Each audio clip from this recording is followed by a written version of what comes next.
มาแต่ไสอันนั้นมาแต่ได้งัวอ๋อโธ่ งัวเขาชนน้อยเขา งัวไผน่ะ ถึงงัวไปแล้วบ่รู้จักนี่เลย โดย เขามอน โดยอึ๊บพี่น้องเอ้ยสบายดี โดยสบายดีบ่โตเข้ามารอบที่2เลยได้นี่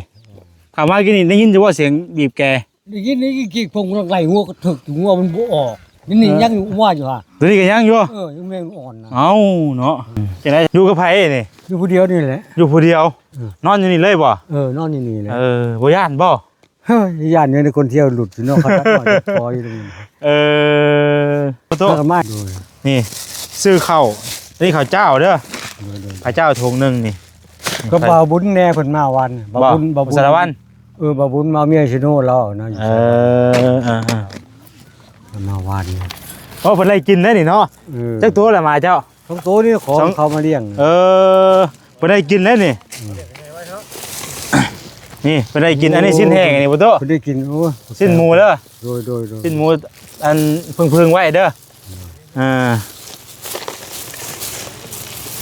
อันนี้ซื้อถ้วยมาพี่น้องเอ้ยถ้วยนี่เอาสิซื้อมาใส่นี่ได้นี่เบิ่งสิให้เพิ่นกินลองเบิ่งเพราะมันมาใกล้นี่มวยนี่กินด้วยนี่ โอ้แต่บ่เคยกินเด้อเฮ้ยมานี่เพิ่นกินกินเบิดเพิ่นเคยกินอยู่แล้วบ่ตอกดอกทึบยังดมก่อน เพิ่นไล่กินตอนนั้นผู้หลายกลัวเอาบ่กินบ่น่ะ กินนี่แหละเรายังดมพาตัวนี้เลยตัวนี้จะไปกินอยู่เรื่อย ลองเบิ้งหอมใหม่ เนอะตัวนี้บ่กินตัวนี้บ่กินเฉย ปนกันต้องปนกันเนาะเพราะตัวนี้มันเป็นแบบมาน้อยรุ่นแบบเป็นนุ่มเลยพี่น้องเนาะเจ้ารุ่นน้อยๆเด้อไปจักเนาะอันนี้รุ่นนี้รุ่นนี้รุ่นใหญ่มันมีตับพร้อมเลยนี่กินตับใช่มาอีกตัวนึงนะผู้เพิ่นเลี้ยงดีใช่มั้ยน่ะในตุ้ยครับชื่อว่าจังได๋ตัวนี้ ชื่อแล้วบ่ได้มีชื่อนี่แหละ ทำไมตั้งชื่อชื่อว่าจังได๋เด้ ขอนม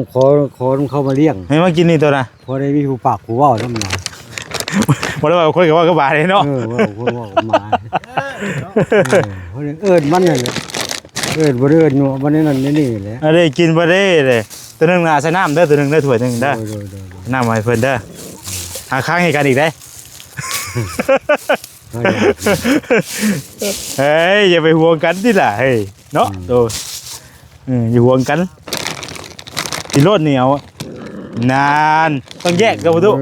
ใช้ถ้วยตัวนึงเด้ยากเลยบัดนี้งามเลยแน่นเพิ่นเฮ้ยห่วงกันละบาดนี่ใช้ถ้วยตัวนึงเด้แบ่งกันเพิ่นเนาะเพิ่นยังบ่เห็นตัวอย่าค้างให้กันกินโอ้กินดีขนาดเลยแซ่บบ่กินจนอิ่มเอานี่แหละให้เพิ่นเด้อโดยคือว่ากินได้นี่พี่น้องเอ้ยไปเมื่อแล้วก็ใส่ตุ้ม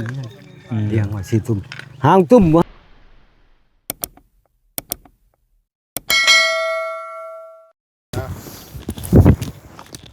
เอาพี่น้องเอ้ยเนาะเข้ามารอบที่2รอบที่3พี่น้องเอ้ยรอบที่2เนาะถ่ายเจ้าก็ได้พี่น้องเอ้ยหลังจากที่พากันออกไปกินข้าวกินน้ำพี่น้องเอ้ยเข้ามาอีกรอบที่2สบายดีเด้อพี่น้องเด้อเนาะสบายดีบ่สุขสุขคนกลับมารอบนี้ป้าเนาะครบเลยเข้ามาครบทีมงานพี่น้องเอ้ยเนาะมื้อนี้ก็ได้เบาต้าสาวมีเบาเวียดเบาซาดีเต็มครับว่าจิตว่าคำเต็มเลยมื้อนี้บ่ว่าเบิดทีมงานเบิดยังเลยเนาะยังอยู่บ่อยู่กับเมียเด้โอ้ยติดซอยได้แล้วฮะติดซอยได้เป็นยังเอาอย่ามื้อนักเด้โอ้ยอยากจะล่มอีกเด้อว่าให้ข่อยถือช่วยก็ได้แค่หมากระทันหมากนึงเอ้ยบ่ยอมรุ่นนี้พี่น้องเอ้ยเนาะมีหมากเดียวนี่ก็อยากกินหมากกระทันกันเนาะตึ๊บไปพี่น้องเอ้ยเนาะโอ้โธ่ปวดเข่งแทบบัดปวด ถือเข้ามาเลยพี่น้องไอ้เนาะมื้อนี้ก็ได้เข้ามาหาประตูเพิ่นรอบที่2ซื้อหัวอาหารมาให้เพิ่นหัวอาหารมาให้เราแล้วก็กับในอยู่ในกินของเราเองพร้อมแหละระวังลมเด้อว่ามันเพย ข่อยคนทางเท่านึงไงได้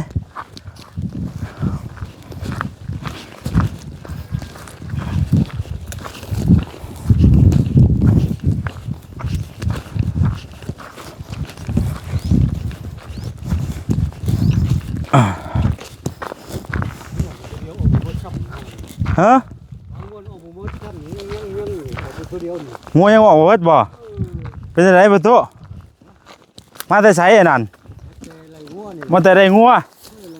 อ๋อโธ่ งัวเขาชนน้อยเขา งัวไผน่ะ จักงัวไปแล้วบ่จักนี่เด้ โดย เข้าม่อน โดย เขา อึ๊บพี่น้องเอ้ย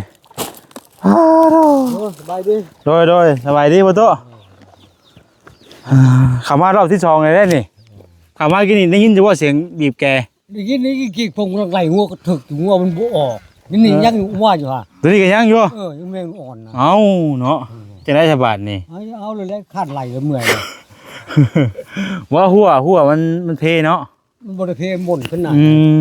ม หมุนขึ้นหมุนเลย ขออนุญาตนะประตู อันนี้ผู้ที่ฮักออกให้บ่ ออกเลยเด้อฮะ ฮักออก เบิ่งดูดิไม้ก่อนเด้อ โดย อยู่กับไผนี่ อยู่ผู้เดียวนี่แหละ อยู่ผู้เดียว นอนอยู่นี่เลยบ่ นอนนี่แหละ บ่ย่านบ่ เฮ้ยย่านเนี่ยคนเที่ยวหลุดอยู่นอกเขาตัดคออยู่ตรงนี้ฮักกันไม้ใส่ดิ นี่แล้วมานี่แล้วเมื่อเช้านี่ก็มาแต่ว่าบ่เห็น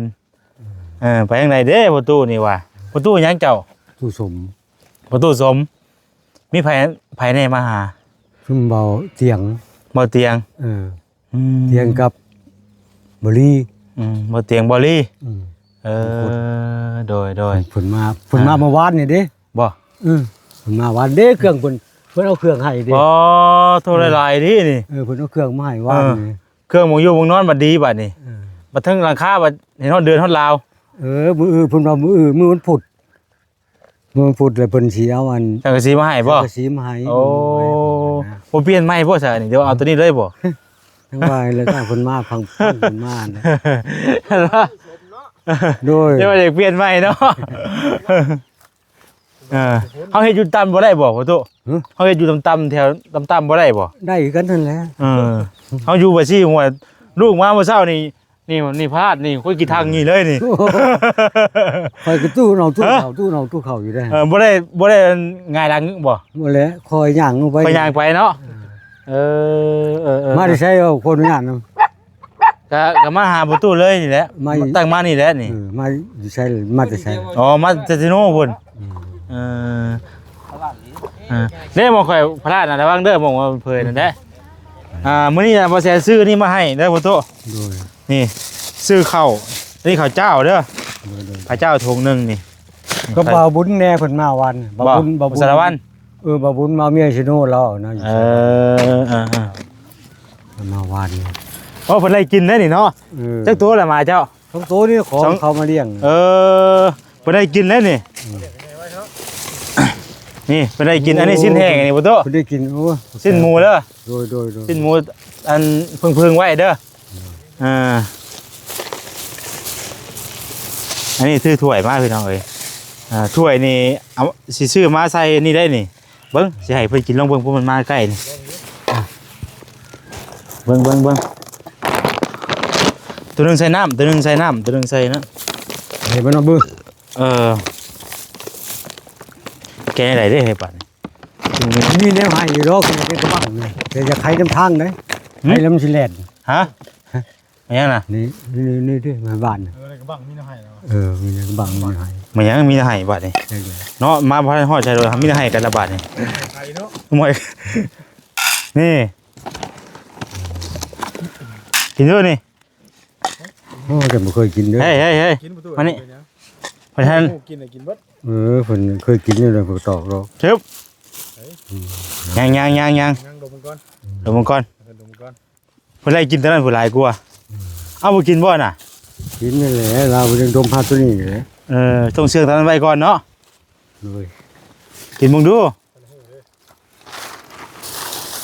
อ้าว จานน้ำบ่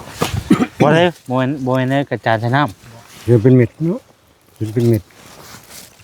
หรือว่าต้องกินตัวใหญ่บ่เฮ้ยเนาะนี่ว่าใช่รุ่นนี่ซื้อหลายรุ่นนี่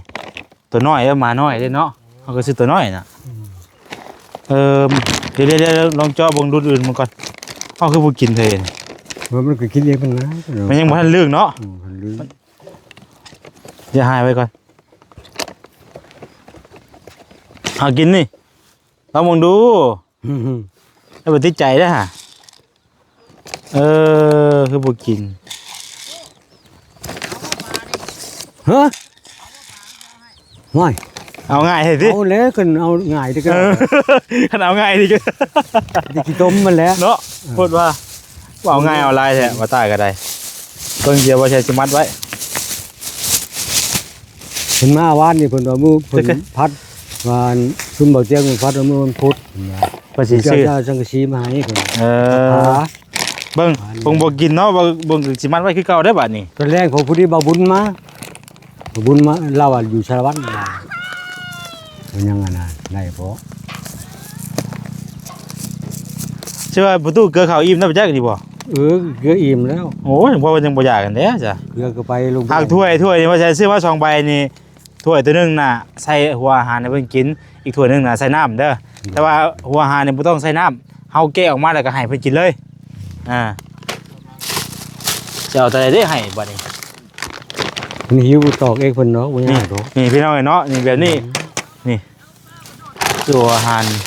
นี่จะเอาลองไปที่น้องเบิ่งนี่ ลองมาได้แล้ว เนาะมันมีบ่ว่าใช้บ่ซื้อมันมีตัวน้อยเนาะเป็นนุ่มได้นี่นุ่มๆนี่แล้วก็แบบนี้น้ำรุ่นมาน้อยตัวนี้เห็นบ่ โอ้เพิ่นก็จับเสียนอยู่คุดหนึงเด่นเนาะ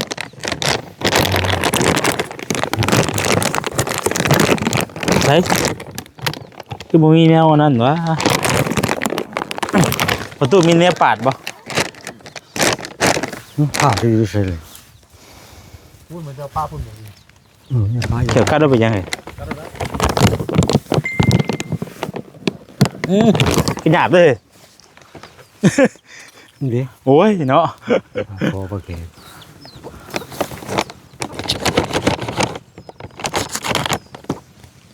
นี่มันจะอยากจะกินชอบเลย ตัวนี้จะไปกินอยู่เรื่อย ลองเบิ้งหอมหมัน เนอะตัวนี้บ่กินตัวนี้บ่กินเฉย ปนกันก็ปนกัน ต้องปนกันเนาะเพราะตัวนี้มันเป็นแบบมาน้อยรุ่นแบบเป็นนุ่มเลยพี่น้องเนาะเจ้ารุ่นน้อยๆเลยไปจักเนาะ รุ่นน้อยนะ อันนี้รุ่นนี้รุ่นนี้ ใหญ่เนาะ รุ่นใหญ่มันมีตับพร้อมเลยนี่ กินได้ กินตับใช่มาอีกตัวนึงนะผู้เพิ่นเลี้ยงดีใช่มั้ยนะในตุ้ยครับซื้อไว้ได้ตัวนี้ ซึ่งแล้วบ่ได้มีชื่อนี่แหละ ทำไมต้องซื้อซื้อไว้ได้ ขอนมเข้ามาเลี้ยง ให้มากินนี่ตัวนะ พอได้มีผู้ปากผู้เว้านำมา บ่ได้ว่าคนก็ว่าก็บาดเลยเนาะ ว่าคนว่ามาเอิ้นมันนั่นแหละเอิ้นบ่ได้เอิ้นอยู่บ่ได้นั่นนี่แหละ อันนี้กินบ่ได้เลยตัวนึงน่ะใส่น้ำเด้อตัวนึงได้ถ้วยนึงเด้อน้ำให้เพิ่นเด้อหาค้างให้กันอีกได้เฮ้ยอย่าไปห่วงกันดิล่ะเฮ้ยเนาะโตอย่าห่วงกันสิรถนี่เอานานต้องแยกกับประตูให้ถ้วยตัวนึงเด้ ยากเลยบัดนี้งามเลย แน่นเพิ่นเฮ้ยห่วงกันละบาดนี่ให้ถ้วยตัวนึงเด้แบ่งกันเพิ่น มันบ่มีตุ้มหาตุ้มทั้งเบียดก็บ่มีอุ้ย นั่นน่ะ อะไรวะตุ๊ บ่เป็นตาย่านแท้บ่ตุฮะ กระแต แต่ กระแตเป็นเนี่ยคังมันอยู่นี่ ว่า ก็ ก็ มีตุ้ม กระแตเลย ปล่อยเพิ่นไปหยังบ่ตุ ด้วยปล่อยมันก็ไปเนาะเขาอยาก เอ้าบ่ตุหามายังนี่น่ะหามากินบ่ มันเมียนกินเลย ถ้าถ้าจะเลี้ยงกระแตนี่ได้นี่ เดี๋ยวเอาไป แต่ว่าถ้าก ระแต ว่าถ้าไทยสิเพิ่นแน่ อายุเท่าไหร่ปัดมักเรียบแต่ดกง่ายนึงนี่ ว่าถ้าบ่เลี้ยงบ่ เหมือนแม่มันเลย แม่มันน่ะ มดแม่ไม่ได้นี่ ประตูไปเอามาไปได้นี่ เอามาถือแห้วได้เสือกแห้วนี่ แห้วบ่นี่น่ะ ถือแห้ว เนาะน่ะ โอ้ปลาปลา ถามนี่ว่าเอาอยู่ว่าปาดพวกคุณขึ้นมาได้ กำลังว่าสิลงไปจับผล เอ ดอกมาทงอยู่ว่า เอาง่ายเอาลายเจ้ากันเนาะ เอาบ่ได้ตัวได้บ่ได้ลงงุมพ่อแม่เลย เห็นบ่ว่าการเนี่ยลงไปเอาดอกมันดองคือมาในแคมมันน่ะ น้ำมันฮ้อนบ่ ประตูเราอยู่นี่ตั้งเท่าไหร่ยังเอามาบ่ได้เอามากินเนาะ มันเล่นกลับไปกลับมาเลยข่อยว่าตู้เอาว่าปลาหรือพวกคุณขึ้นมาโลด เทิงได้วันนี้นะ อะลีได้ ว่านั้นผู้ อาลี มันก็ อันบ่เพื่อนแห้งสลิว พวกคุณโลด เพื่อนกับ ไม่ เพื่อน ยังนะสามีจับเลย เอาตัวนี้มอบให้ว่าท่าตัวนี้เอา เบิ่งๆขอ อ่ะ อนุญาตบาดคำ เอาไทยชีวิตเพิ่นแน่ ไม่ยังกระแตบาดเนาะ กระแตเลยกระแต เจ้ามักเรียกนะว่าก ระแตแม่นี่ตัวผู้ใหญ่อย่างไร ปล่อยเลยว่าตะ พูดไปนี่บ่แห้งประตูแล้ว คันบ่อยากเนาะ เอาใช้แถวนี้มีโยมบ่ ใส่ในสวนน้ำสวนน้ำเชียนนี่ละหมด เพิ่นกินแล้ววันนี้เนาะกินแล้ววันนี้ มีเนาะก็ตกกระแตแท้เนาะ มีพอดี เห็นด้วยลูกเหลืองคุณ นั่นเพิ่น มีและยามมันมาหนกเหลืองกันนะยามเดือน4เดือน5เนี่ยยันมามี พ่อคงให้จะบอกมาด้วยบัดนี้เดี๋ยวสิมาชูเจ้าด้วย สู้ระบาดนี่คักแน่ดี แล้วบริณนี้ไปใช้คนอยู่ที่นี่เนาะอยู่นี่ตลอดช่อง ประตู ปีเลย ประตูอันว่า แต่ค่าอัน เว้ากันก่อน แต่ค่าย้ายเสียนี่ ถือกันขึ้นปุ๊บไปกะเอาตัวนึงเท่าไหร่นี่ มีเชือกอยู่ว่า มันมีอยู่เสือก ใครอยู่จ้ะ เสือกที่ทำเฮ้ยแต่มันดอกมาทั้งเสือกนั่นแหละ ไก่เนาะ เบิ่งก่อนเบิ่งก่อน จับบนตัวเสือกยางนั่นแหละ ตัวนี้บ่ มึงช่องมึงโลด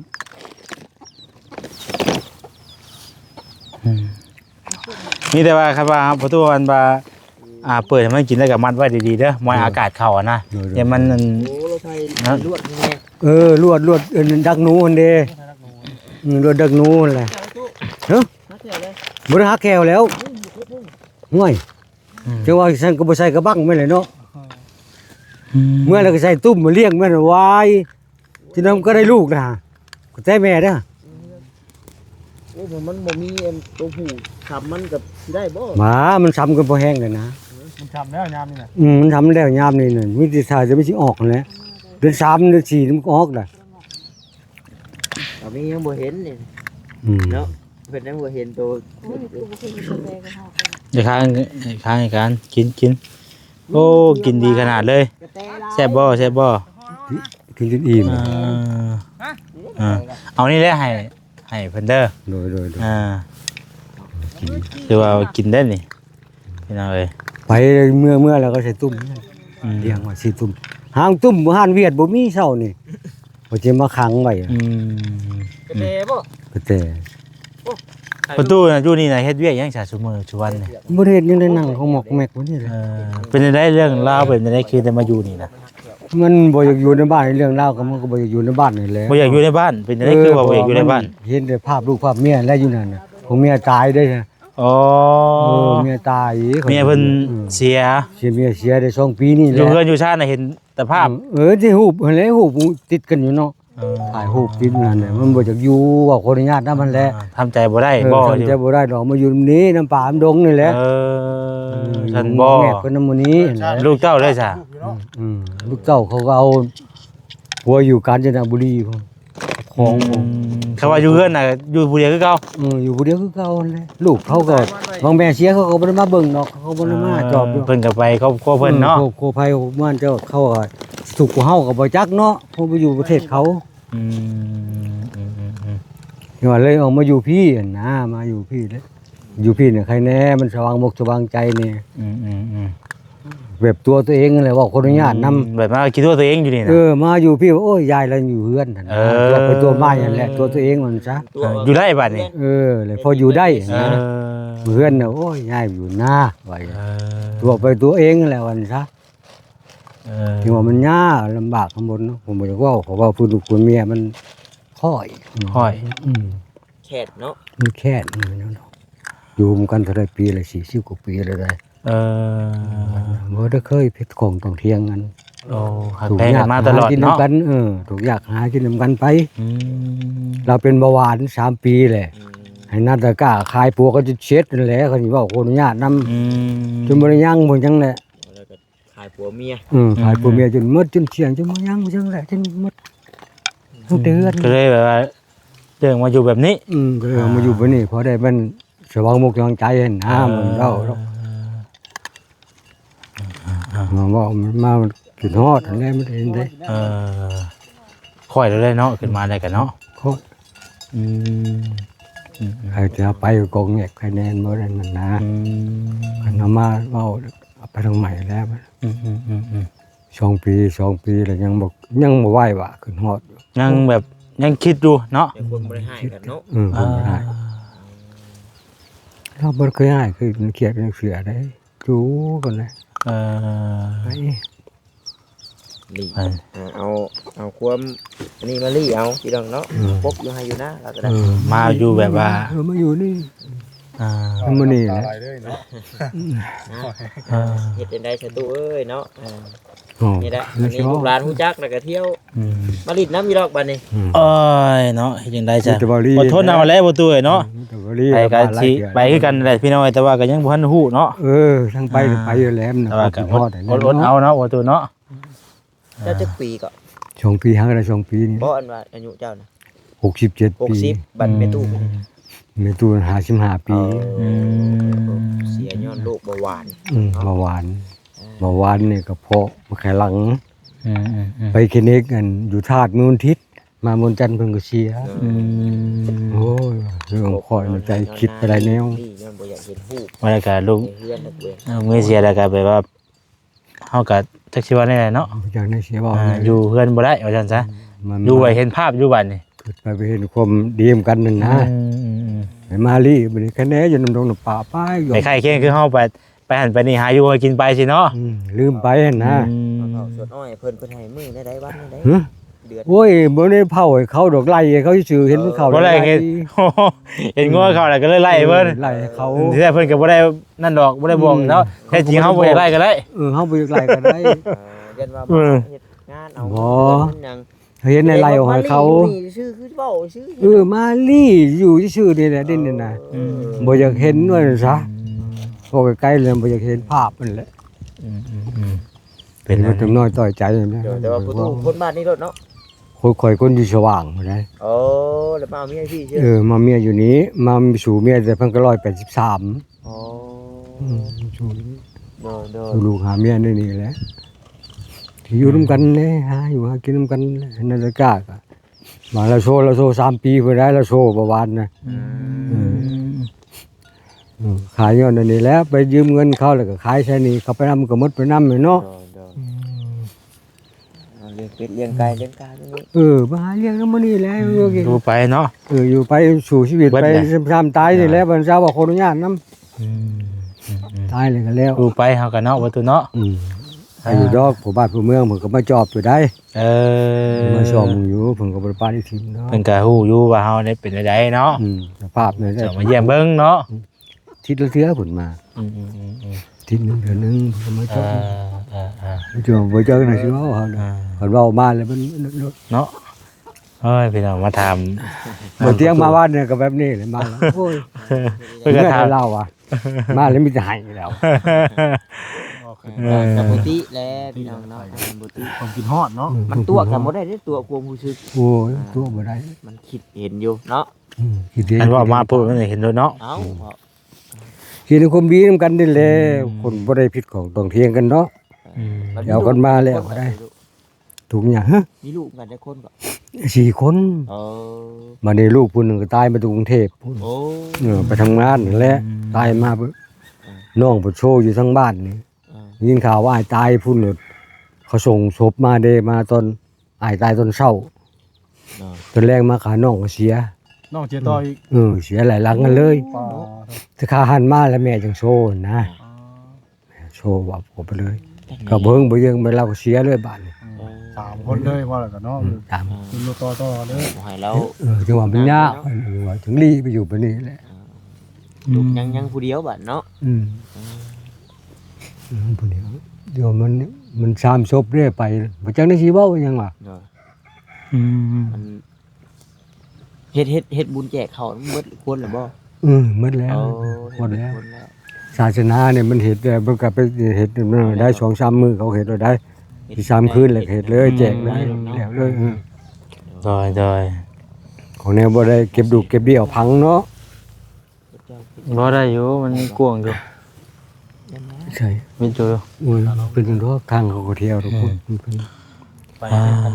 เราเนาะ เหมือนแบบนี้เลยเขาแก่มาไม่ได้เพราะได้ตังเบิ่งเขาแหละเขา ก็ แก่ เห็นเพิ่นเนาะ เขาแก่อ่อยไปนั่นแต่ก็ห้องใช้ เอามีแต่ประตูตามที่ว่าลูกบอกกันเนี่ยเด้อเอาให้เพิ่นกินแต่ละมื้อเนาะคือเป็นหัวอาหาร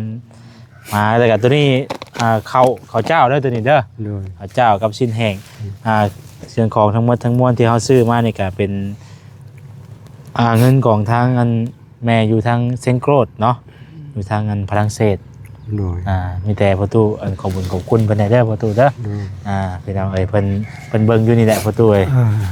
ถ้าถูกบุญคุณเด้อ โดย กูใจดีใจกว้างขวางน่ะเนาะอยู่ดีมีแรงคนหมั่นคนยืน โดย ให้โชคให้มาให้ร่ำให้รวย โดย เว้าบ่เป็นในตัวเองก็ได้นี่แหล้วบ่เคยเว้าเคยเชื่อคน ได้แล้ว เดี นี่ ยว กัน เขา นะ ยังอยู่หนังเขาโมกบนมือบ่ได้ปากเลย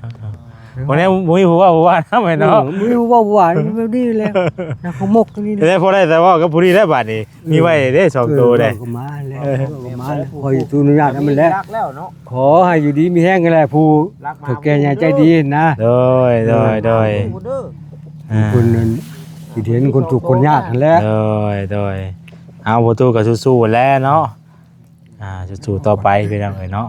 อายุกินไปแต่ละมื้อแต่ละวันกันเนาะ หากินไปเลยหาปูหาปลาน้ำมือเลยกิน ปลากันบอกว่าประตูเอาบ่ปาดพวกกุนแล้วได้ โอ้มันฮ้อนนี่ มันตื่นเสียง มันปุ๊บเฮา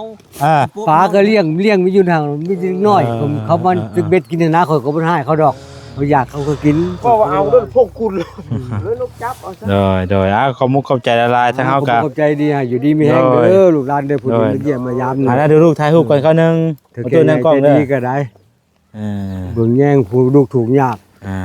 คือผู้ขายเนี่ยบ่มีผู้เบิ่งผู้แย่ง พี่น้องเอ้ยพี่น้องเอ้ยเนาะเฮาก็ซื้ออันนี้มาให้เพิ่นมื้อนี้ก็นี่แบบนี้เพิ่นกินเฉยแบบนี้ยังบ่อยากกิน คือได้ ตัวน้อย มันเรื่องเนาะ คือได้เพิ่นเรื่องอยู่แล้วเพิ่นก็กินแล้ว แกะ4 ธงพี่น้องเอ้ยเนาะ หาคุกกระปูกระแป้งสิได้ เอ เนาะ อหากินผู้แป้งนี่หาพวกมาเกลียดกินเป็นโอเคพี่น้องเอ้ยเนาะก็เข้ามารอบนี้ก็พอดีเห็นเพิ่นมาทางประตูเพิ่นมาพี่น้องเอ้ยก็ขอบคุณทางผู้หลักผู้ใหญ่แม่อยู่ทางเซงโกรดเนาะที่ว่าฟังเงินมาทางบ่แสนเป็นสะพานบุญให้ขอให้แม่อยู่ดีมีแรงสุขภาพแข็งแรงเด้อแม่เด้อเนาะความเจ็บอย่าได้ความไข้อย่าสุมีพี่น้องเอ้ยเนาะอายุมันขวัญยืนเด้อแม่เด้อเนาะทางแม่ซอยๆมาซำนี้ก็ขอให้กลับคืนไปหาแม่ทางแม่ร้อยเท่าพันเท่าเด้อแม่เด้อเนาะเอาสำหรับคลิปนี้เราลาไปก่อนแล้วอยู่ดีมีแรงเบิดสุขสุขคนสบายดี